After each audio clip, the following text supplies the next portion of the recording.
Kita yang tak mengalami perjalanan Isra Mi'raj ni, kalau tak diingatkan lupa Pak. Betul tak? Kira-kira bid'ah atau sunnah ngaji kita malam ni? Sunnah ki. Tulis tu judulnya. Isra Mi'raj sunnah. Gitu ki. Tak sadar dia macam mana perjalanan Isra Mi'raj tu kan? Berarti yang bid'ah tu yang mana tu Pak? Yang tak memperingati tu kayaknya.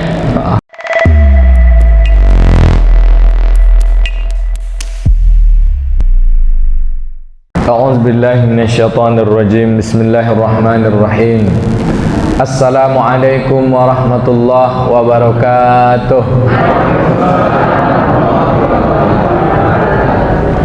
Ustaz tengok masih ada ibu yang menung-menung. Apa yang dipikirkan, Bu? Salam ni adalah doa yang tak perlu diaminkan. Satu-satunya doa tak perlu diaminkan. Kalaupun ngaminkan pun tak apa-apa, tapi tak ada ni doa Pak. Siapa yang ngaminkan Pak? Malaikat. Sayang kita mengucap salam tak dapat aminnya malaikat. Saya tengok ibu ada yang termonong gitu. Apa? Jangan dipikir yang di rumah tu Bu, utang-utang tu lunas juga nanti tu.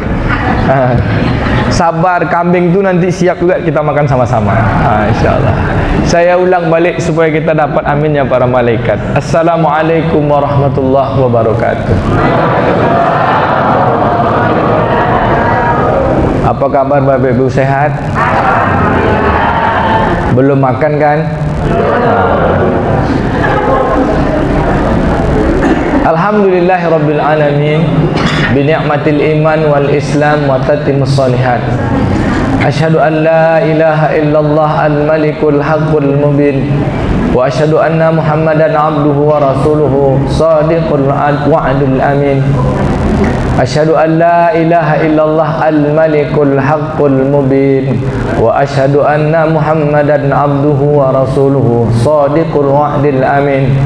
Allahumma salli wa sallim ala sayyidina Muhammadin wa ala alihi wa sahbihi ajma'in wa man tabi'ahum bi ihsanin ila yaumiddin.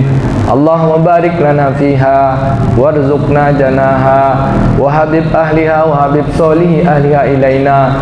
Allahumma faqihna fid din wa 'allimna ta'wil. Allahumma barik lana fi Rajab wa Sya'ban wa ballighna Ramadan. Amin ya rabbal alamin.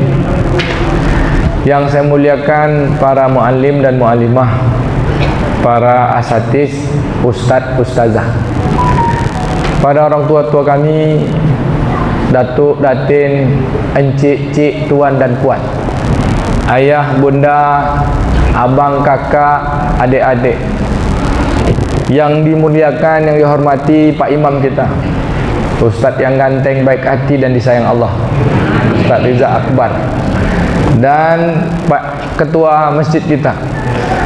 Disuruh minta sambutan tak boleh kata. Ketua santai-santai aja, menyediakan kambing. Dan orang-orang tua kami yang di sebelah kanan, di sebelah kiri, ada Pak Haji, ada semuanya. Tak sebut nama satu-satu ya Pak, maaf. Ayah anda kata Saleh, semuanya lah Pak. Dan semoga kita semua senantiasa dalam rahmat dan kasih sayang Allah Subhanahu wa ta'ala. Malam ini tanggal berapa Bu? Malam ini tanggal 29 Rajab tahun 1444 Hijriah. Sudah terhitung maghrib, maka barulah hari lagi.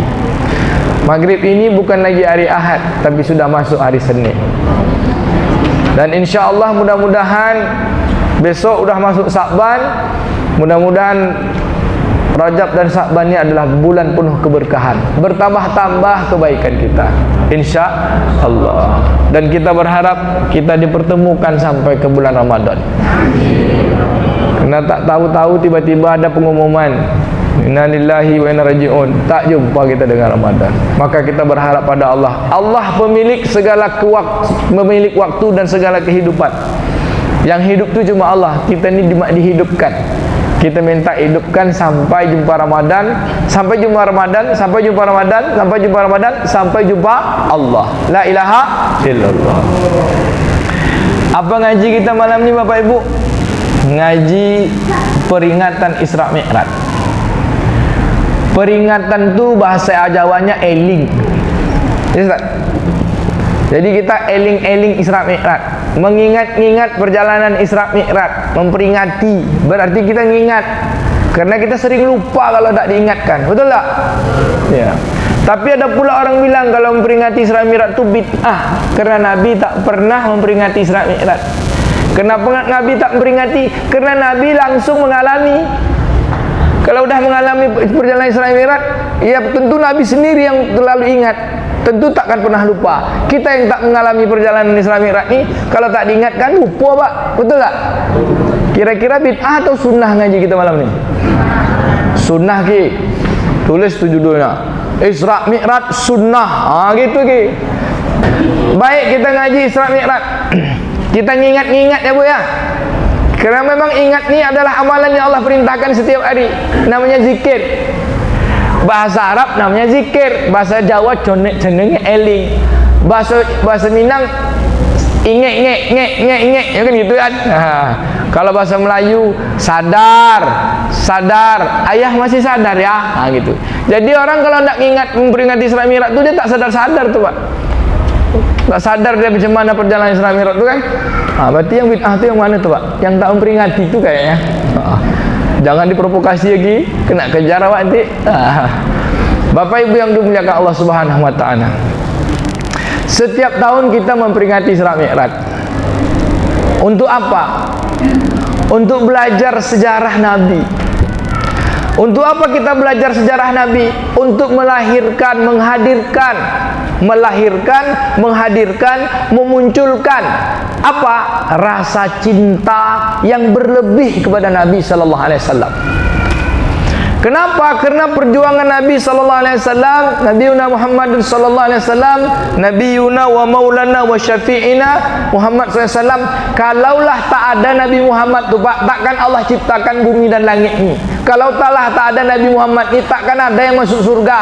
Kalau taklah ada solat ni yang Allah hadiahkan untuk kita, maka kita tak tahu nak ke mana kita jalan berhubungan dengan Allah. Orang mulai ngegas Ustaz ni. Boleh digas, Pak? Boleh. Yang penting sudah tu kita digas rohani kita, sudah tu kita gas fisik kita dengan kambing. Wah. Ustaz datang tu kena motong kambing, Pak. Ustaz sakit 7 bulan. Anjuran makan terbaiknya adalah daging kambing. Nomor 1 kambing, nomor 2 sapi, nomor 3 ikan, nomor 4 ayam.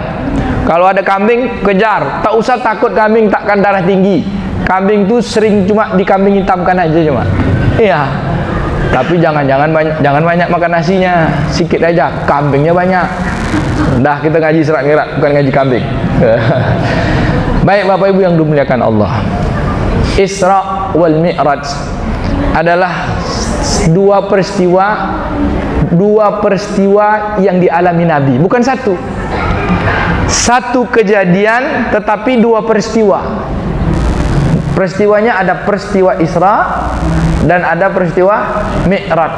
Dalam satu kejadian, boleh kita sebut, dalam satu peristiwa ada dua keadaan, ada dua kejadian yang dialami Nabi. Peristiwanya Isra Mi'raj, kejadiannya Isra Mi'raj, peristiwanya ada Isra dan ada Mi'raj. Terserahlah mau peristiwa mau kejadian, pokoknya dalam satu keadaan Isra Mi'raj itu ada dua keadaan, dua kejadian. Yang pertama Isra. Allah memulai Isra itu dengan kehebatan Allah. Kalau sejarah Isra Mi'raj udah sering dengar kan Bapak Ibu? Ya kan? Kapan sejarah Isra Mi'raj itu terjadi? Kapan Allah memperjalankan Nabi Isra Mi'raj itu? Tahun berapa? Lupa Ustaz, dah setahun dah. Ya kan? Ya. Maka kita harus diingatkan sejarah Nabi ini. Untuk hadir kecintaan kita pada Nabi, dan siapa yang mencintai Nabi lebih dari cinta segalanya, jaminan Nabi akan masuk surga bersamanya insyaallah. La yu'minu ahadukum hatta akuna ahabba ilayya min waladihi min walidihi wa min nafsi wa min nasi ajma'in. Tidaklah sempurna iman seorang kalian sampai ia mencintai aku melebihi cintanya pada anaknya, pada ayah ibunya, pada dirinya, bahkan pada manusia seluruhnya. Bapak Ibu udah cinta Nabi tak melebihi segalanya? Udah. Iyalah kok. Kita jawab aja lah insya Allah. Mudah-mudahan cinta kita diterima oleh Nabi. Sallu ala Nabi. Allahumma salli ala Muhammad wa ala Muhammad. Bapak Ibu yang dimuliakan Allah, peristiwa ini terjadi pada tahun ke-9 Hijri, ke-9 kenabian. Tahun ke-9 kenabian. Di latar belakangnya ada 3 peristiwa besar. Cepat aja lah, kalau sejarah ini diceritakan tidak jadi makan kambing kita sampai jam 11 malam nanti. Pertama, Nabi diembargo dengan para sahabat. Bapak Ibu, diembargo, diisolasi, tak boleh bersosialisasi, tak boleh berkomunikasi, tak boleh berinteraksi, tak boleh melakukan aktivitas ekonomi, tak boleh melakukan aktivitas sosial, bahkan tak boleh menikah kawinkan kepada kaum Bani Hashim dan pengikut Nabi Muhammad SAW. Diisolasi di sebuah tempat, bukan dalam rumah Pak, di sebuah lembah namanya Syed Abu Talib selama 2 tahun. Kalaupun punya uang tak bisa belanja Pak, tak ada orang mau jualan. Kalaupun ada orang yang mengantar, ketahuan dibunuh oleh kaum kafir musyrikin Makkah. Di antara kaum musyrikin kafir Makkah tu ada pula Pak Etek dia Pak. Tahu Pak Etek Bu? Adik ayahnya Pak Etek tu kan? Pak Uncu dia lah. Namanya Abu Lahab, ya kan? Tabat yada Abu Lahab Abi Lahabi watab. Puntung-puntunglah tangan Abi Lahab. Allah kutuk Abi Lahab tu Pak. Laknatullah alaih. Singkat kisah, selama 2 tahun tu penderitaan. 2 tahun tak ada yang nak dimakan. Yang dimakan cuma rumput. Bapak Ibu pernah makan rumput tak? Pernah makan rumput tak? Saya pernah Bu. Rumput laut. Enak. Ada malam ni Pak rumput laut. Ada. Oh ya ada. Ibu sering makan rumput. Kangkung tu rumput, ya kan? Pucuk ubi tu rumput. Tapi rumput yang dimakan sahabat tidak bersama nasi, tidak bersama gandum, tidak bersama apa-apa. Cuma rumput. Rumputnya pun bukan rumput kayak kita, tak ada airnya. Rumput keras kayak kawat tu. Pernah nengok rumput Fatimah? Pernah. Minum airnya cuma kan? Makannya coba macam mana? Bentuknya macam kawat kan? Keras. Tolok ibu makan rumput Fatimah tu. Kalau saya cuma sanggup makan rumput tu, rumput laut cuma Bu. Apalagi kalau ada malam ni kasih es, wah sedap betul tu. Bapak Ibu yang dimuliakan Allah Ta'ala, penderitaan pertama apa? Kesusahan, kelaparan, diasingkan. Sampai tak ada yang nak dimakan, sampai ok-oknya para sahabat tu seperti ok-ok makanan yang dimakan Pak, seperti ok rumput keluar. Sampai-sampai Abu Bakar kata, ya Rasulullah, kapan pertolongan Allah untuk kita ni? Mata Nasrullah, kapan Allah tolong kita? Udah kayak gini ya penderitaan kita ni. Tentu kurus Pak, 2 tahun lebih, tak ada makan daging pun tak bisa dibeli, tak bisa jualan. Harta habis, bekal dibawa oleh Ibunda Khadijah. Semua bekal Ibunda Khadijah tu untuk perjuangan Islam habis hartanya. Begitu perjuangannya Pak. Sekarang untuk perjuangan Islam, seberapa banyak kita sudah menghabiskan harta kita? Kita ngaji ni kan, sudah berapa banyak? 10.000 baru. Paling tidak 2 ekor kambing lah malam ni tak? Habiskan harta kita ni untuk perjuangan Islam, untuk didik anak kita sekolah jadi Islam, untuk bangun tegakkan ajaran Islam, untuk menegakkan semua orang patuh kepada Allah Subhanahu wa taala, mengikut sunnah Nabi Muhammad sallallahu alaihi wasallam. Pokoknya kalau untuk Islam, agar kita muslim berserah diri agar diterima, cepat keluarkan, berkorbanlah. Kenapa? Karena semua itu adalah hanya titipan. Bapak Ibu lahir buat duit tak? Bapak Ibu lahir bawa pakai baju tak? Tiba-tiba punya duit pakai baju, siapa tu ngasih? Allah. Macam mana cara Allah ngasih kita baju? Allah jadikan tukang jahit. Allah kasih kita makan, Allah jadikan nelayan dan petani. Kalau tak ada petani dan nelayan, takkanlah sampai beras ke sini. Allah jadikan peternak, ada yang ternak kambing. Bapak Ibu tak perlu ternak kambing, cukup bayar 1 juta dah datang kambing. Apakah kita membeli kambing? Tidak. Kita beramal kepada peternak kambing. Peternak kambing beramal sama kita. Jangan sombong. Kalau tak ada nelayan, takkan makan ikan kita. Itulah Allah mengatur segalanya. Namanya Rabbul Alamin. Itulah sifatnya Allah yang harus kita agungkan. Siapa yang kita agungkan? Bukan sifatnya, tetapi zatnya. Memahami bahwa sifat Allah yang mengatur segalanya ini, bahwa dia ada, ahad, la ilaha illallah. Masukkan kaji tauhid sikit. Bapak Ibu yang dimuliakan Allah, maka Nabi SAW, sahabat-sahabat diatur Allah dengan penderitaan. Rupanya dalam penderitaan tu cepat dekat dengan Allah. Ya bu, kalau payah tu kan suka nyebut nama Allah. Lagi susah, ya Allah, ya Allah, ya Allah, gitu kan? Ya Allah, hutang banyak, ingat Allah tu. Ya Allah, ni pokok suka nyebut nama Allah. Tapi kalau lagi senang, aduh. Maka pas kita diberi Allah nikmat ni, banyakkanlah nikmat dalam bentuk apa? Untuk mengingat Allah. Dan alat ibadah syariat yang paling tinggi untuk mengingat Allah Subhanahu wa taala, untuk bisa berhubungan dengan Allah Subhanahu wa taala, untuk sadar, untuk selalu ingat. Kalau Isra Mi'raj setahun sekali, lupa kita pun. Yang selalu harus diingat itu adalah Allah Subhanahu wa taala yang tak pernah lupa dengan kita. Allah pernah lupa tak sama kita, Pak? Apa bukti Allah tak lupa? Diaturnya urusan hidup kita, Pak. Coba diputuskannya pertanian, makan tak kita lagi? Diputuskannya satu rantai aturan dalam buminya yang namanya Rabbul Alamin, Allah yang mengatur ni, diputuskannya satu rantai aturan yang tua. Tekanggang-kanggang itu semua dibuatnya kiamat. Makanya ada sekarang maksiat yang ingin memutuskan rantai aturan Allah tu. Apa salah satunya? LGBT. Kalau 20 tahun aja LGBT, maka pasti manusia takkan ada lahir lagi. Matilah kita semua ni. Makanya LGBT itu terkutuk. Bahkan orang yang mendiamkannya pun dikutuk. Hati-hati, goyang sedikit aja, bukan hari ini goyang, kiamat kita. Ngapa pula Isra Mi'raj ke LGBT lari? Karena kita ingin patuh kepada Allah. Maka Isra Mi'raj ini dilatar belakangi dari peristiwa kesulitan dan kepayahan. Dari kesulitan muncullah kesedihan. Kesedihan apa Bapak Ibu? Meninggal istri tercinta yang hartanya habis untuk berjuang. Singkat cerita, meninggal pula paman yang selama ini membela dalam perjuangan agama. Meninggal juga, Pak. Tak ada lagi orang yang bantu. Mekah itu kampung Nabi dilahirkan, tetapi orang kampung sendiri membencinya, bahkan mau membunuhnya. Nabi berjalan, diludahi, dilempari hanya karena ngajak orang berbuat baik. Bu, ngajak orang berbuat baik kena marah. Ada enggak ibu kalau ngajak orang buat baik orang marah sama ibu? Ada kan? Ada. Maka ibu dapat sunnahnya Nabi.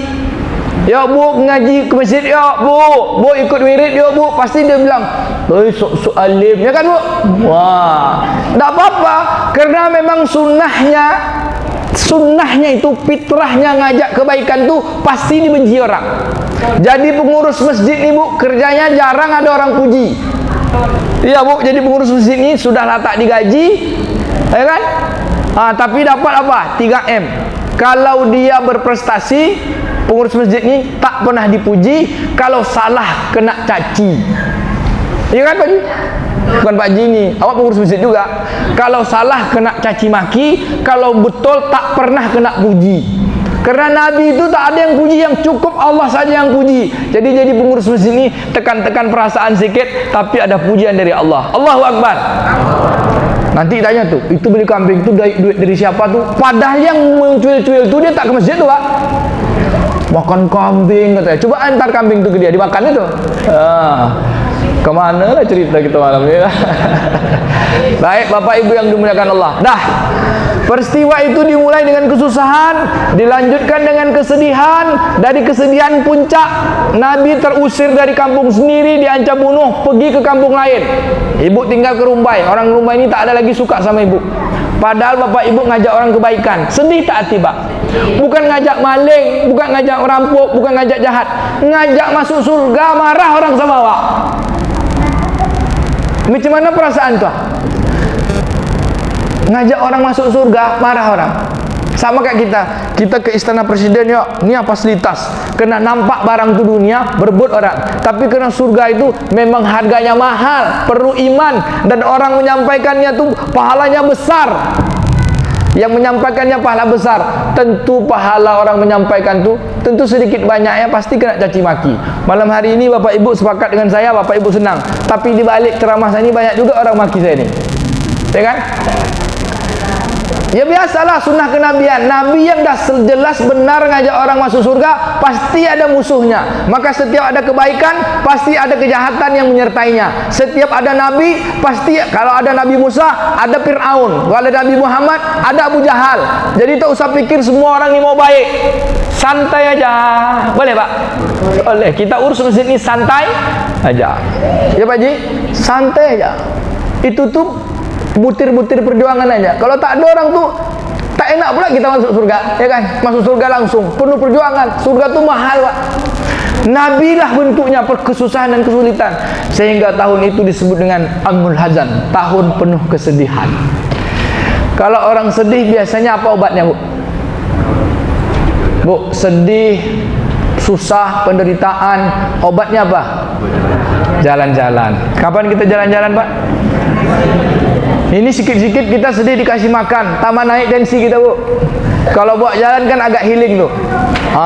Kita aturlah perjalanan. Tahun depan kita jalan-jalan umroh lah. Nabung satu hari 80.000. Berangkat sama Ustaz Zul sama Ustaz Riza Akbar. InsyaAllah satu pesawat, Masjid Irham dan Masjid Muhajirin. Boleh, Pak? InsyaAllah. Nabung 80.000 sehari, 80.000 sehari, 80.000 sehari. Bisa tuh. Ini rokok, beli nasi ramas, beli ini traktir kawan, habis 150. Ya kan? Boleh, Bu? 80.000 sehari, setahun bisa berangkat umroh tuh insyaAllah. Amin. 80.000 tuh banyak tuh, Ustaz. Baik, Bapak Ibu yang dimuliakan Allah. Maka kalau orang sedih, biasa obatnya bawa ke jalan. Maka Nabi itu diperjalankan. Dari mana? Langsung saja. Kita sudah waktu kita singkat enak. Kita udah sering dengar bahwa Nabi dadanya dibelah. Ketika Nabi pulang dari Taif, dilempari, diancam bunuh. Bahkan Nabi berlari sampai 6 mil, Pak. Sekitar 4 kilo lebih Nabi berlari. Itu Nabi kakinya berdarah, tersandar di sebatang pohon kurma. Nabi mengadukan kesedihannya kepada Allah. Wahai Allah yang maha kuat, aku ladukan kelemahanku. Aku tak peduli apapun yang dilakukan oleh manusia kepadaku, yang penting kau jangan tinggalkan aku. Nabi tak benci dan tak marah kepada orang yang mau bunuhnya, Pak. Bisa tak kita kayak gitu, Pak? Bisa tak? Jawab aja insyaAllah, Pak. InsyaAllah gitu. InsyaAllah, Bu, ya. Ada orang benci kita, santai aja, gitu aja. Itu Allah yang ngatur supaya kita tambah pahalanya. Maka Bapak Ibu yang dimuliakan Allah Subhanahu wa taala, balik ke Mekah Nabi sampai di depan Ka'bah. Ini ngendap-ngendap baliknya. Cakap Melayu boleh, Pak? Ngendap-ngendap, tahu apa ngendap-ngendap? Menyondok-nyondok yang masuk ke kota Mekah tu, serondok-serondok, numpang lalutnya di rumah mak eteknya. Numpang tidur dia di rumah mak eteknya. Tengah malam pergilah ke depan Ka'bah, ditemani oleh dua sahabat. Kalau tidak salah saya, Anas bin Malik dengan Sayyidina Ali radhiyallahu an. Kemudian agak tengah malam tertidurlah dua kawan orang. Tiba-tiba kata Nabi, dalam aku bertafakur doa, datanglah Jibril. Maka Jibril kemudian dekat kepadaku, aku diangkat. Yang datang tu 4 malaikat, Pak. Siapa malaikatnya? Kita skip aja lah. Yang jelas Jibril dulu. 4 malaikat tu bertugas kepada Nabi. Lalu Jibril belah dada Nabi. Lalu habis waktu. Lanjut sikitnya 10 menit. Terus ya kan? Nanti 10 menit, tambah 10 menit. Kemudian dada Nabi dibelah, dibersihkan. Dada kita bisa dibersihkan tak, Bapak Ibu? Bisa. Hakikatnya Nabi itu kan dibersihkan karena Nabi memang Allah Subhanahu wa taala sebagai rasul. Lalu kita bersihkan juga pakai apa? Pakai perjalanan Isra Mi'raj. Maka dengan Isra Mi'raj itu sebenarnya proses dengan kesulitan, kepayahan, penderitaan, kesedihan. Allah ingin menguji. Kemudian kalau itu kita balikkan kepada Allah, maka semua akan jadi ringan. Lalu Allah ajak jalan-jalan. Bapak Ibu mau jalan-jalan tak? Maka Isra Mi'raj itu adalah jalan-jalan yang paling indah dan paling hebat. Kenapa? Berjalan bertemu dengan Sang Pencipta alam semesta, Zat yang Maha Agung, Zat yang menghidupkan, Zat yang mematikan, Zat yang harus dipatuhi. Kalau kita jalan-jalan jumpa presiden aja bangga tak? Bu, Ibu dapat undangan Pak Gubernur. Kata Pak Gubernur, seluruh jemaah Masjid Irham hadir ke kantor kuning, kantor gubernur tanggal sekian-sekian. Belum lagi sampai tanggal tu, Pak. Udah tengok tu baju yang nak dipakai apa ya, Pak? Sepatu apa? Pokoknya begitulah bangganya ingin berangkat. Ya tak? Ini bertemu dengan Allah Sang Pencipta segalanya. Bangga tak? Itu semua stres hilang tu, Pak. Maka diperjalankanlah aku, kata Nabi. Isra tu diambil dari kata asra, diperjalankan. Kenapa perjalanannya malam hari? Kenapa tak siang hari? Ini terpaksa 3 jam. A'udzu billahi minasyaitonir rajim. Bismillahirrahmanirrahim. Subhanallazi asra bi 'abdihi lailan minal masjidil haram ilal masjidil aqsa allazi barakna haulahu linuriyahu min ayatina innahu huwas samiul basir. Maha hebatnya Allah. Saya tak mau lagi sebut maha suci. Maha suci itu kalimat yang tak pas, Pak. Suci itu bahasa Arabnya tahur, ya kan? An-nazafah. Tapi ini Allah katakan subhana. Maknanya tu kehebatan Allah yang tak bisa terukur. Maka sucilah Allah dari segala persangkaan manusia terhadap Allah yang tak bisa kita sangka-sangka. Kita tak bisa mikir kehebatan Allah tu, Pak. Kenapa itu? Begitulah hebatnya diperjalankan seorang hamba menurut akal manusia pasti tak masuk akal. Betul tak? Nabi bisa diperjalankan dari Masjidil Haram ke Masjidil Aqsa yang orang dulu perjalanannya 3 bulan bisa berjalan dalam 1 malam, naik ke langit turun. Masuk akal tak? Tak masuk akal kan? Tak perlu masuk akal. Kenapa? Karena kalau masuk akal Allah tu sesuai dengan akal kita. Allah itu melebihi dari akal kita. Akal kita terbatas. Makanya disuruh diikat akal itu. Pakai apa? Pakai iman. Dah sampai sini. Habis salat Isya kita lanjutkan. Mengikat akal pakai iman. Mesti mengikatnya iman. Iman tu di hati, ya kan? Diikat kepala kita tu. Lalu ada amal badannya. Amal badannya adalah Mi'raj. Isra itu perjalanan. Perjalanan dari masjid ke masjid supaya Allah memperlihatkan keberkahan kepada kita. Maka bapak ibu yang Isra dari rumahnya ke masjid, dari masjid ke pasar, tujuannya adalah untuk sujud kepada Allah, pasti diberkahi. Kan Allah sebut barakna haulahu linuriyahu, kami berkahi sekelilingnya. Anak bapak berkah, istri bapak berkah, rumah bapak berkah, harta bapak berkah. Apa itu berkah? Cukup untuk mentaati Allah. Banyak orang kaya, Pak, tapi masih buat maksiat. Bapak penghasilannya cuma 700.000, tapi bisa cukup untuk mentaati Allah. Maka keberkahan itu apapun yang ada, berkah itu maknanya tambah kebaikan kita pada Allah. Cukup untuk pergi haji, cukup untuk ke masjid, cukup untuk makan kambing, cukup. Itulah dia berkah tu kan. Berkah. Dari Isra itu Bapak Ibu, kalau mau berkah, jalanlah dari masjid ke masjid. Minal Masjidil Haram ke Masjidil Aqsa. Rumah kita tempat sujud, datang ke Masjid Irham. Dari Masjid Irham ke Masjid Muhajirin. Pokoknya kita di dunia ini jalan dari masjid ke masjid. Kalau tak dari ke masjid, dari tempat sujud ke tempat sujud, kerja kita cuma dari WC ke WC. Ini penutup kaji. Penutup kaji sesi pertama. Kalau kita tak berjalan dari tidak Isra minal Masjidil Haram ilal Masjidil Aqsa, ya kan? Agar Allah berkahi sekelilingnya, itulah kebesaran Allah yang maha hebat. Bapak Ibu kalau mau lihat keberkahan Allah, maka berjalanlah di bumi ini dengan Isra dari masjid ke masjid. Diperjalankan Allah. Bapak Ibu ke masjid ini jalan sendiri tak? Sendiri tak jalan? Masa iya? Siapa yang bikin ibu bisa melangkah? Maka kemanapun kita berjalan, yang memperjalankan kita itu adalah Allah. Maka setiap kita melangkah, kalau jalan itu untuk taat kepada Allah, untuk sujud kepada Allah, baik ke pasar, baik kemanapun, tapi untuk sujud kepada Allah, maka perjalanan itu akan Allah berkahi. Sekelilingnya diberkahi, batunya diberkahi, hartanya diberkahi. Bahkan kita kalau lewat di depan rumput tu, kalau dalam taat kita, rumput-rumput, batu-batu tu mengucapkan salam sama kita. Assalamualaikum Pak Khairul Saleh, kata dia. Cuman kita tak dengar aja. Kalau dengar tu lari kita kan. Rasulullah tu Pak dapat salam dari batu, dari pohon-pohon, dari kayu-kayu, dapat salam. Karena Rasulullah tu dengar semuanya salam. Assalamualaikum ya Rasulullah. Kalau kita balik nanti tiba-tiba Assalamualaikum Ustaz Riza tu. Terkejut Ustaz Riza tu. Apa pula rumput ni salam? Semuanya mendoakan untuk kita. Itulah berkah. Maka Bapak Ibu, kalau kita tidak berjalan untuk taat dan untuk sujud, perjalanan kita cuma di dunia ini kemana? Dari WC ke WC.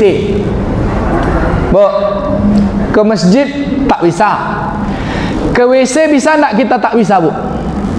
Bisa tak kita menolak untuk tak ke WC? Jujur aja lah. Sesak kencing ibu, sesak ibu tunda. Aku tak bisa sekarang, aku lagi sibuk, bisa tak? Tapi ada orang bisa menunda kepentingan ruhaninya untuk ke masjid. Udah masuk waktu solat, ayalah solat untuk diperjalankan dapat berkah. Ayalah falah kan, ayalah solat, mari solat. Ayalah falah, ayo menang berkah. Allah Maha besar, dunia tu kecil, uang yang kalian cari kecil, yang untuk makan tu pun ujungnya jadi tai. Maka ayo berjalan mau berkah kemana? Allah Maha besar. Untuk apa? La ilaha illallah, untuk tunduk kepada Allah, maka berkahlah dia. Kalau tidak, tengoklah tu, pagi ke WC, siang ke WC, malam ke WC. Berapa kali bapak ibu ke WC hari ini? Tak terhitung kan? Ke masjid berapa kali? Ada orang tak bisa menunda pergi ke WC, tapi bisa menunda pergi ke masjid. Itu apa nama itu? Terlalu. Ada tu bu, tak sempat mengaji, dipanggil yang salat, tak juga ke masjid. Sekali ke masjid, sekali cuma, itu pun berada di depan imam. Sekali datang ke masjid, diperjalankan Allah dari masjid ke masjid, tapi tak lagi dapat berkah. Tapi apa? Dapat apa ya? Tak dapat lagi berkah, tapi dapat apa? Tak tahulah kita. Semoga Allah tidak melaknat kita ibu ya. Semoga Allah juga tidak marah kepada orang-orang menjadi fitnah orang-orang yang tidak ke masjid itu. Maka kita berharap dengan Isra Mi'raj ini kita ambil pelajarannya bahwa kita di bumi ini diperjalankan Allah sebenarnya untuk sujud aja. Dari sejadah ke sejadah. Kalau tak dari sejadah ke sejadah, maka hidup kita ini habis dengan najis saja. Makanya orang kafir itu najis, Pak. Tak pernah jalan ke sejadah, jalannya ke WC, habis makan ke WC lagi, datu kencing lagi, tak pernah ke masjid. Sekali ke masjid, kita ni langsung disolatkan oleh Pak Imam. Itulah, tak pernah ke masjid, sekali ke masjid di depan imam. Lalu diumumkan, apakah di depan kita ini jenazah ini baik? Entahlah, gitu dok. Kita sambung selesai Isya. Ya, subhanakallahumma wa bihamdika asyhadu an la ilaha illa anta astaghfiruka wa atubu ilaik. Ini baru Isra, Mi'rajnya nanti. Sudah Mi'raj tu baru kita betul-betul bikin mimbar bersama di luar. Tadi perjalanan kita menjelaskan tentang, kita langsung kepada hikmah dan filosofi, atau bahasa kita hakikat dari Isra itu. Karena kita selama ini selalu belajar kaifiat, tahu ibu kaifiat, metode, tata cara. Sibuk solat gini, solat yang ada kayak gini, ada yang kayak gini, macam-macam lah. Ada yang pakai usolli, ada yang tak pakai usolli. Itu masih seputar kaifiat, metode dan cara. Tetapi orang sibuk dengan metode dan cara, tapi tak dapat sifat. Maka kita ingin hadir beramal ini dengan sifat, yang kemudian sifat itu menghadirkan hikmah, yang kemudian hikmah itu kita mendapatkan apa? Mendapatkan petunjuk, paham farikul bainal yahud wan nasara, perbedaan antara Yahudi dan Nasrani itu, tahu hak dan batin. Kalau sudah solat, kalau sudah diisrakan Allah, setiap perjalanan kita ini adalah isra, dari sujud ke sujud, dari masjid ke masjid, maka insya Allah kita akan diberkahi. Amin. Maka Bapak Ibu mulai hari ini kemanapun berjalan, niatnya untuk sujud kepada Allah. Makanya setiap tujuan itu belum tentu sampai, maka setiap keluar rumah bacalah doa perjalanan. Bismillah, tawakkaltu 'ala Allah. Tadi ada baca enggak? Iya iyalah nih. Ada baca. Tapi khusus untuk solat bacanya beda. Perjalanan untuk solat dari rumah ke masjid bacanya ada. Yang Nabi SAW sunnahkan.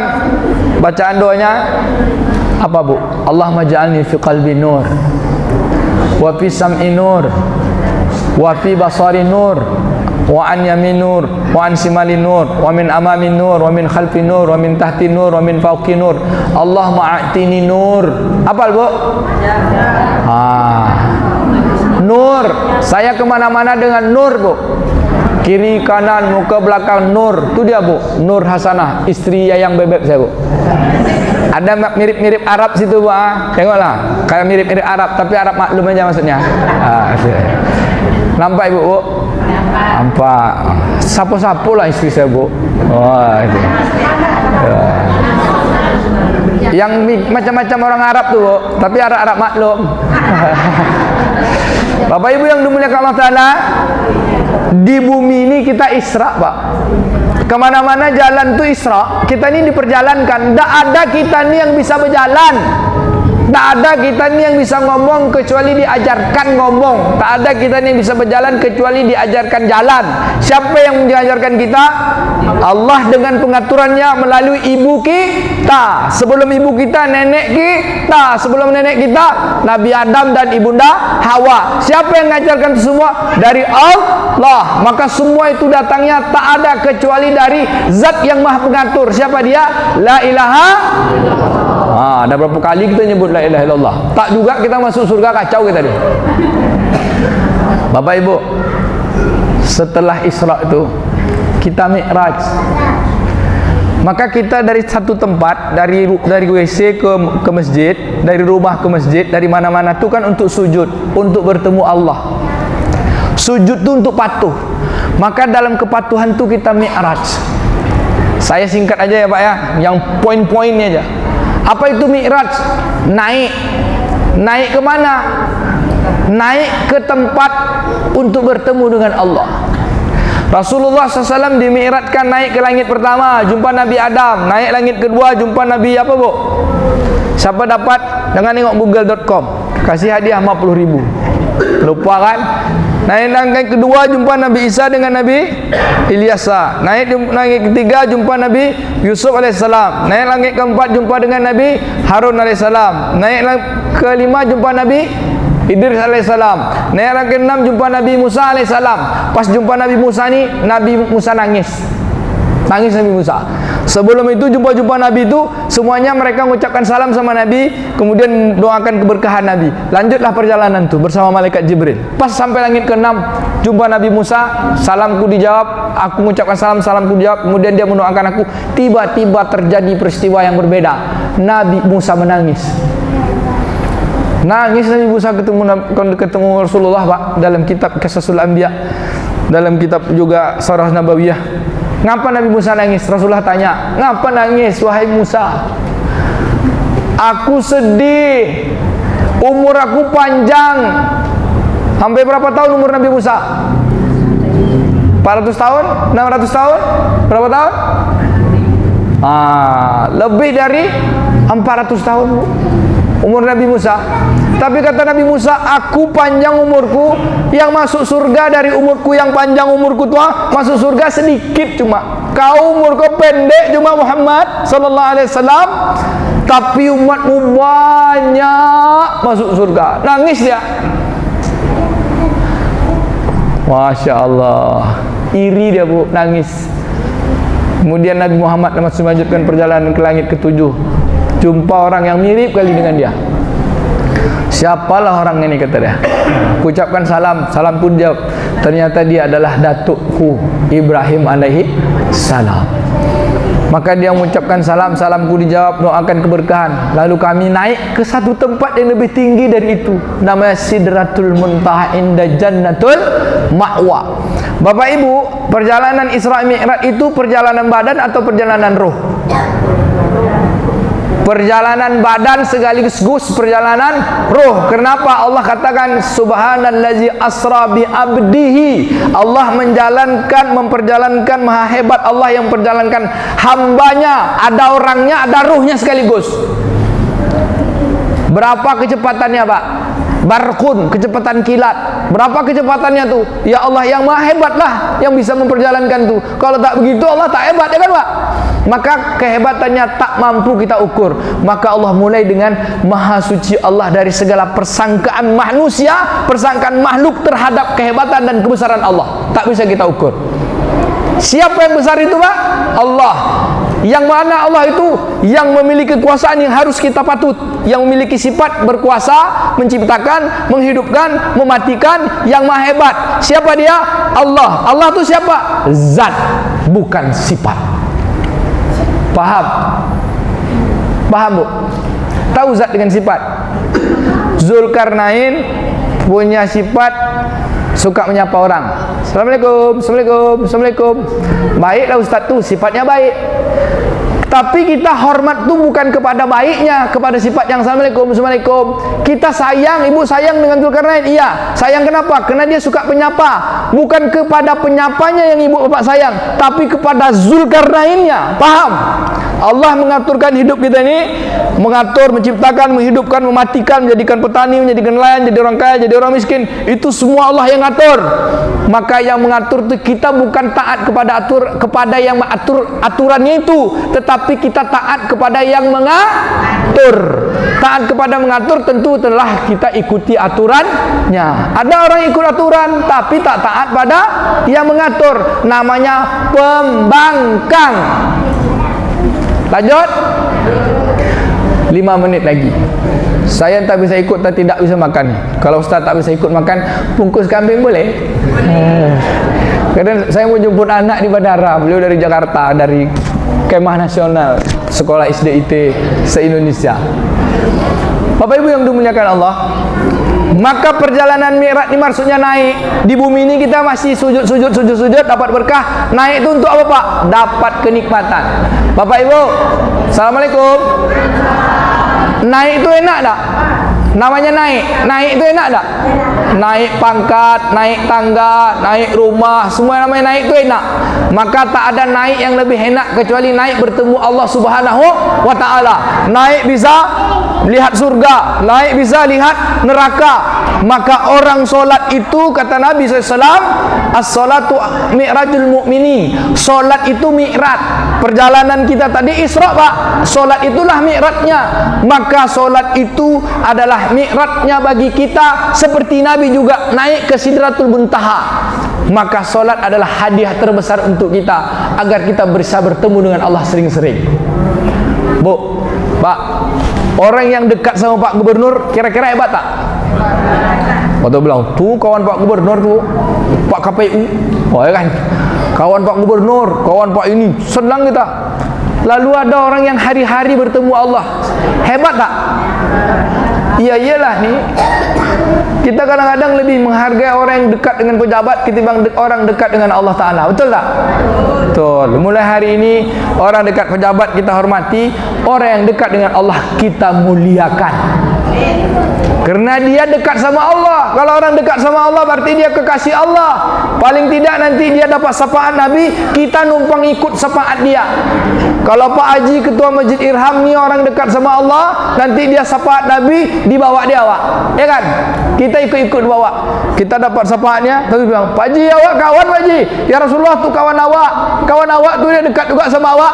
Ya sini. Gitu. Maka Bapak Ibu yang dimuliakan Allah Ta'ala, Mi'raj itu naik bertemu dengan Allah. Bertemu dengan Allah itu untuk apa? Rasulullah bertemu dengan Allah itu untuk menerima perintah atau untuk menerima hadiah? Oh, makanya ibu berat masih sholat ni tak? Karena menganggap sholat itu perintah. Bu, makan itu perintah atau hadiah? Kalau makan hadiah, kalau sholat perintah. Kalau makan hadiah, ujung dari makan selesainya ke WC, Pak. Kalau sholat, ujung dari sholat itu apa? Cahaya. Maka wajah orang yang sholat itu fi wujuhihim asaris sujud. Pada wajah mereka ada tanda wajah bekas sujud, bukan kening hitam. Apa tandanya? Ada cahaya. Dan itulah kelak yang membedakan kita dari seluruh umat manusia. Maka kata Nabi, bedanya orang beriman, fariqul bainal kafirin wal muslimin as-shalah. Pembeda antara orang kafir dengan orang muslim itu adalah solat. Kalau tak solat, maka tidak ada cahaya. Maka Bapak Ibu, kapan cahaya itu kita perlukan? Ini sebagai penutup kaji. Kapan cahaya itu kita perlukan? Ketika apa, Bu? ketika gelap, setiap saat. Cahaya itu kita perlukan nanti di akhirat, di padang mahsyar, di hari kiamat, ketika meniti Shiratal Mustaqim, ketika dikumpulkan kita semua, kita tak tahu siapa yang nolong. Hari itu anak tak bisa tolong, ibu tak bisa tolong, abi tak bisa tolong, umi tak bisa tolong, akhi tak bisa tolong, bani tak bisa tolong, semua tak bisa tolong. Yang bisa nolong siapa? Hanya amal kita yang bisa membuat kita bercahaya. Maka Rasulullah SAW dipanggil oleh Allah untuk memberikan syafaat kepada umatnya. Kita umat Nabi, apa tanda kita sebagai umat Nabi? Kita tak bawa KTP, Pak. Rasulullah, saya umatmu ni KTP, tak ada, Pak. Maka pembeda kita dengan orang kafir ketika itu adalah cahaya.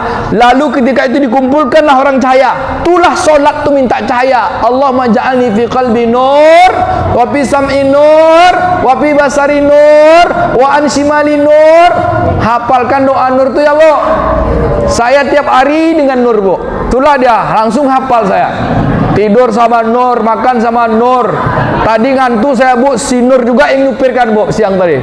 Ngantuk, terus dia supir dia. Itulah dia nur ya, Bu. Cahayanya insya Allah dapat nur. Lanjut. Tak jadi nyebut anak ni. Bapak Ibu yang dimuliakan Allah, maka mi'rajnya kita itu bertemu Allah tu agar bercahaya. Apa yang bercahaya? Roh. Maka kalau orang tak solat, mati, tak ada cahayanya. Solat tu induk dari segala zikir. Apa kata Allah? Aqimis sholatal zikri. Dan solat itu ada haknya Allah. Allah ada dalam diri kita ni, Bu. Hak Allah tu ada dalam diri kita. Apa tu? Yang Allah hidupkan tu dia dari zatnya, tetapi masih makhluk yang dikasihinya. Ini kaji agak dalam segini. Boleh dilanjut, Pak? Ya. Allah tu ada di dalam diri kita, yaitu yang hidup. Dia tak akan mati-mati, tapi dia yang menciptakan, zat yang maha hidup dari segala yang maha hidup. Maka yang hidup tu harus nyambung terus. Listrik ni hidup kena nyambung kepada PLN. Tapi yang hidup ni bukan lampu ini, PLN tu yang hidup kan? Kalau PLN ni putus tak nyambung, kira-kira lampunya hidup tak? Maka banyak orang, Pak, ada lampu tapi tak nyambung ke PLN, mati redup. Sama kayak HP, ada HP tapi tak ada pulsa, tak ada sinyal. Apa guna itu? Wajahnya cantik, orangnya ganteng, tapi ruhnya tak nyambung kepada yang hidup, mati. Orang yang tak berzikir itu mati, kata Nabi. Masalul ladzi yazkuru rabbahu wal ladzi la yazkuruhu kamasalil hayyi wal mayyit. Perumpamaan orang yang berzikir, perumpamaan orang solat dengan tak solat. Orang yang bolong-bolong solat dengan orang yang tak solat, dengan orang yang solat tu beda. Orang yang solat tu adalah orang hidup, sedangkan orang tak solat, orang bolong-bolong solat tu adalah seperti orang hidup dengan orang yang mati. Bapak Ibu masih ada bolong-bolong solat? Makan tak mau bolong, kalau pas solat bolong. Janji? Untuk apa? Untuk cahaya. Nanti, Bu, di padang mahsyar pas mau niti sirat, yang bercahaya dipanggil Shiratal Mustaqim. Kan itu yang kita minta. Ihdinas Shiratal Mustaqim. Minta kami jalan yang lurus. Ternyata jembatan Shiratal Mustaqim itu yang akan kita seberangi. Yang tipisnya setipis rambut dibelah 7, kata Nabi. Artinya apa, Pak? Bukan rambut satu ni aja tak dibelah, tak bisa kita meniti kan? Begitulah payahnya untuk berlaku jujur, berlaku lurus di atas dunia ni. Siapa yang lurus dan jujur, insya Allah di Shiratal Mustaqim dia dapat cahaya. Bapak Ibu, bohong tu lurus atau bengkok? Bapak Ibu masih bohong? Betul lah ni. Bu, ada pengajian nih. Ya, Ibu sedang ditunggu. Ya, sikit lagi sampainya. Saya dah siap dah, padahal baru pakai jilbab, ya kan? Mak minta duit, kata anak. Tak ada duit mama, padahal di dalam kantung ada duit, ya kan? Bohong tak tu? Mulai malam hari ini siap tak untuk berhenti bohong? Siap tak? Ayo kita janji, mau janji? Supaya, Pak, lisan kita bercahaya. Ini udah solat tapi lisannya belum bercahaya lagi. Mau bercahaya? Janji? Yuk kita janji, yuk. Demi Allah, saya berjanji berhenti bohong sampai mati. Sekali berbohong, berkudis mulut saya. Apa kata orang kampung saya? Abek dek golak mondek-mondek. Kenapa ketawa, Bu? Masa bohong diketawain? Jangan Bu, itu dosa. Sepakat. Ibu mau masuk surga tak? Bapak mau masuk surga tak? Udah, jangan bohong. Bisa? Kan kita minta jalan yang lurus. Satu di antaranya tidak bohong. Apa lagi? Jaga mulut untuk tak bohong. Jaga mata, minta lurus juga. Itu nikmat supaya dia bercahaya. Jaga mata dari memandang yang tidak haknya. Hak Allah itu kan zikir untuk mengingatnya. Kalau mata kita lalai dari mengingat Allah, salah pandang, Pak. Pandang emas yang terpandang harganya. Tapi kalau kita pandang emas yang terpandang, menciptakan emas yang terpandang siapa? Allah. Pandang orang cantik, tundukkan pandangan. Maknanya kan khodul bashar, bukan khodul ainun. Tapi ketika kita mandang sesuatu itu tunduk cepat, bahwa itu kecantikan itu Allah yang menciptakan. Sama aja, itu bangkai manusia ini cuma casing aja. Yang cantik-cantik itu cuma dari air mani, ujung-ujungnya jadi tanah. Kepandang kita adalah Allah. Kalau tak sanggup pandang, tunduk. Ini ndak doh, pandang orang rumah meleleh air matanya. Sekali pandang mini orang meleleh ya ludahnya. Bukan jemaah sini, Pak, yang tak ke masjid. Dah, maka mi'raj itu menghasilkan cahaya, bertemu dengan Allah. Karena Allah itu apa? Nur ala nur. Istri saya paling hafal ayatnya tuh. Surat apa deh? Hafal dia, kena nama dia suka baca ayat tuh. Nur ala nur. Surat apa tuh, Ustaz? Ya, surat Nur. Surat An-Nur. Seumpama kaca di balik kaca, di balik kaca itu ada lagi kaca, itulah cahaya di atas cahaya. Siapa cahaya di atas cahaya? Allah. Kalau kita tak ketemu Allah hari-hari, macam mana kita mau bercahaya? Lalu ada nanti, Pak, di akhirat penanda kita tuh cuma cahaya. Dikumpulkan orang bercahaya. Ada orang pas mau meniti sirat tuh cahayanya dipadamkan Allah. Dipadamkan Allah cahayanya. Lalu apa dia bilang kepada Ustaz Riza yang bercahaya? Ustaz, dulu kan kita sama-sama solat, mintalah aku cahaya, mengemis-ngemis Pak minta cahaya. Keluar suara, apa dia? Raja, baliklah ke belakang kau, cari cahaya sendiri. Karena kau dulu beribadah bukan untuk Allah. Dipadamkan Allah cahayanya. Siapa mereka? Orang-orang munafik. Beribadah juga, dikasih cahaya, tapi cahaya dipadamkan Allah. Sama seperti Fir'aun, sebelum mati dia niat tobat, dia nak ucap la ilaha illallah, disumbat mulutnya sama malaikat pakai tanah. Kau pembangkang kepada Allah, tak bisa ucap la ilaha illallah. Maka Bapak Ibu yang dimuliakan Allah, hakikat dari solat itu adalah haknya Allah. Apa kata Allah? La ilaha illa ana, tak ada Tuhan selain aku. Fa'budni, sembahlah aku. Aqimis sholata li zikri. Maka siapa yang tak solat berarti dia tidak menunaikan haknya Allah, berarti tak menunaikan kewajibannya. Berarti siapa, Pak, nak menunaikan hak itu? Berarti pengkhianat terhadap kehidupan. Kalau khianat di mana letaknya? Kalau khianat itu terlaknat. Maka mudah-mudahan kita semua menjadi orang yang mendapat rahmat. Solat kita itu bukan kita banyak pahala, Bu. Solat kita itu bukan supaya kita banyak pahala, hebat amal kita. Tidak. Solat kita itu untuk kita patuh. Kalau sudah patuh pasti sayang, ya kan? Maka yang kita cari itu ada sayangnya Allah. Sayangnya Allah dengan seluruh amal kita ini adalah solat. Maka tidak ada satu pekerjaan pun yang paling penting dari seluruh yang penting untuk berhubungan dengan Allah, dengan seluruh urusan kita adalah solat. Saking pentingnya, Pak, kenapa Allah tu tak turunkan aja Jibril, ini wahyukan kepada Muhammad untuk solat? Kenapa tidak? Kenapa Nabi Muhammad mesti dibawa? Karena cahaya. Al-Quran cahaya, Pak, tapi solat itu cahaya, langsung bertemu dengan cahaya. Allah berfirman dengan kita baca Quran, tetapi ketika kita solat, kita bercakap-cakap sama Allah untuk mendapatkan cahaya. Jangan sampai cahaya itu padam. Maka pertahankanlah, hafalkanlah doa cahaya itu. Hafalkan, Bu, ya. PR, besok kita setelah Ramadan ada kajian subuh Jumat. Entah subuh 1, entah subuh 3. Nanti kita membahas tentang adab, sifat, kaifiat yang berkaitan dengan syariat. Jadi adab, sifat, dalamnya syariat, tarikat, hakikat, makrifat. Bahasa filosofi keilmuannya metodologi, praktek caranya ontologi, epistemologi, baru aksiologi, supaya tak dibantah. Apalah kaji-kaji orang tu? Apa tu aksiologi? Berarti baca buku tentang bagaimana kita bisa memahami kehidupan. Orang yang tahu caranya, dia mengamalkan perbuatannya, dia tahu rasa mengamalkannya, kemudian dia dapat manfaat dari apa yang dia amalkan. Tu dia 4 tu dia. Itulah dia syariat, tarekat, hakikat, makrifat tu. Ya Bu, tapi semua itu mesti ikut sunnah. Kalau tidak, kita sesat. Sampai sini ada pertanyaan? Ada pertanyaan? Dah, saya tutup dengan satu hadis. La azinallahu li abdin fi syai'in afdalhu min raka'atain yusallihima. Tidak ada satu pekerjaan pun, perbuatan pun yang Allah afdalkan, yang Allah izinkan, yang Allah cintai dari seluruh pekerjaan profesi manusia, hambanya, kecuali solat. Jangan tinggalkan solat hanya gara-gara nonton drama Korea.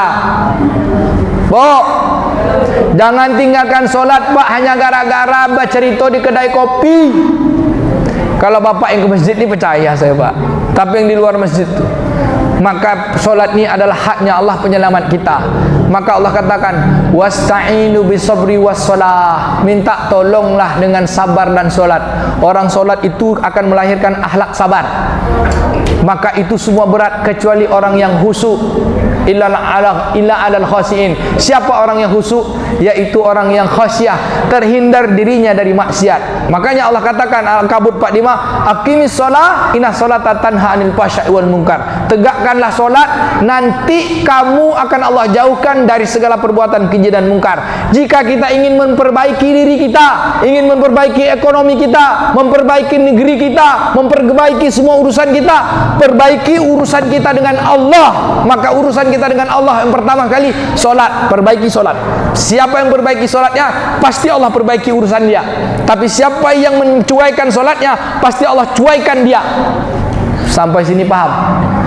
Dah, janji untuk tidak meninggalkan solat sampai mati. Siap? Kapan harus solat itu ditunaikan? Sejak balik. Sejak jatuh tempo wajib solat itu diwajibkan. Maka bapak ibu yang pernah berutang solat dalam keadaan sadar, setelah balik tak menunaikan hak Allah, bayar utang solat tu. Kalau tak bisa hitung, jangan pura-pura lupa. Hitung. Nanti solatnya dikodok. Kecuali haid, nifas, mati. 3 tu aja. Laki-laki tak ada alasan tak solat Pak. Apa enggak solat? Laki-laki Pak, haid enggak, gila enggak juga. Ada orang solat tu 3 Pak, jahil, fasik, kafir. Maka kata ulama, orang tak solat tu kalau dia Islam dimasukkan dalam 2 golongan, fasik dan kufur. Di mana letaknya? Masuk neraka juga. Maka amal yang paling pertama sekali ditimbang adalah solat, kata Nabi dalam hadis Abu Hurairah, sesungguhnya amalan, perbuatan dari seorang hamba, pekerjaannya, bukan jadi gubernurnya, jadi apanya semuanya, yang pertama kali dilihat solatnya. Kalau solatnya baik, maka baiklah seluruh amalnya. Kalau solatnya rusak, maka menyesallah dia. Maka malam hari ini perbaiki solat kita, mulai dari kaifiat solat, sifat solat, hakikat solat, kemudian kita paham apa gunanya solat. Nanti kita lanjutkan kajian berikutnya. Sekarang kita tutup dengan doa. Mari kita makan kambing. Sekarang sudah kena ceramah kan? Bapak ibu paham dengan ceramah saya? Paham? Isra itu agar kita berkah, Mi'raj itu agar kita dapat cahaya. Dan solat itu bukan perintah, solat itu hadiah supaya kita bercahaya. Jangan jadi orang munafik ketika meniti syirat. Orang bercahaya itu Pak, langsung masukkan ke dalam surga. Amin ya rabbal alamin. Banyak saya mau camahkan, tapi waktu kita terbatas ya tak? Namanya peringatan, jelas diingat-ingatkan. Isra Mi'raj ingatkan bahwa perintah solat, perintah di atas segala perintah, lebih besar daripada jihad, lebih besar daripada haji, lebih besar daripada zakat. Maka solat tidak ada tawar-menawar, kecuali orang ulun balik, kecuali orang gila, kecuali orang pingsan, kecuali orang haid dan nifas, kecuali orang mati. Lebih dari itu tak bisa dikecualikan. Bahkan orang gila dan pingsan, bangun dari gila dan pingsannya, sembuh dia, mesti ganti solat itu lagi. Karena itu haknya kehidupan. Kalau tidak, dia berkhianat dengan hidup, mati sebelum mati. Mohon maaf agak kasar sikit. Bapak ibu marah? Alhamdulillah. Tak perlu marah ya tak? Kerana saya ceramahnya mulut dengan telinga saya dekat, tentulah saya bertanggungjawab lebih besar untuk mengamalkannya. Kerana saya semangat ni untuk zikir bagi diri saya. Doakan saya dan kita semua dengan solat ini betul-betul menjadi cahaya. Cahaya apa? Mampu membedakan hak dan batil. Nanti nampak dari cahaya wajah Bapak. Saya tengok semua bercahaya ni Pak. Apalagi kena cahaya lampu kan. Mohon maaf segala kekurangan. Semoga kita disampaikan berkah Rajab Sa'ban, disampaikan ke Ramadan. Salah kata, salah ucap, itu semua kerana nafsu saya. Yang baik-baik itu semuanya pasti datangnya dari Allah. Saya tak punya daya upaya apa-apa. Semua itu hanya ilham dari Allah. Kalau salah itu datang dari nafsu dan setan. Semoga Allah ampunkan saya dan ampunkan kita semua. Subhanakallahumma wa bihamdika nasyhadu an la ilaha illa anta nastaghfiruka wa natubu ilaik. Allahumma ja'al jam'ana hadza jam'atan marhumah wa tafarruqana min ba'dihi tafarruqan ma'sumah. Ya Allah, jadikanlah pertemuan kami pertemuan yang mendatangkan rahmat dan kasih sayang. Jadikan kesudahan majlis kami kesudahan yang menghapuskan dosa dan kesalahan kami ya Allah.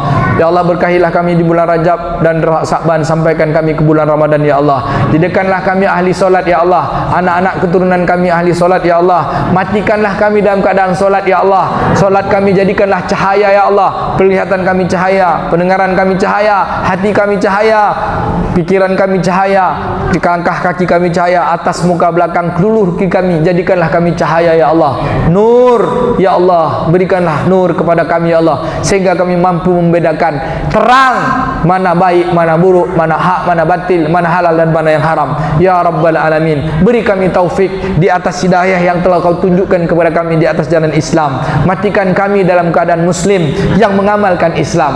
Amin ya Rabbal Alamin. Rabbana atina fid dunya hasanah wa fil akhirati hasanah wa qina azabannar.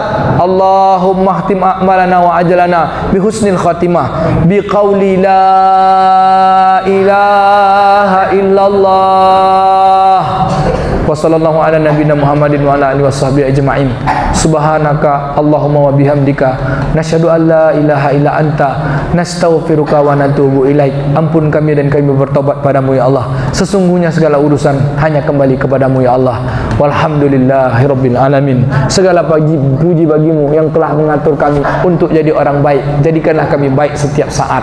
Amin ya rabbal alamin. Lebih kurang mohon maaf, nampaknya saya tak bisa ikut makan. Saya langsung ke bendara Pak. Nanti nangis anak bujang saya. Ya kan? Assalamualaikum warahmatullahi wabarakatuh.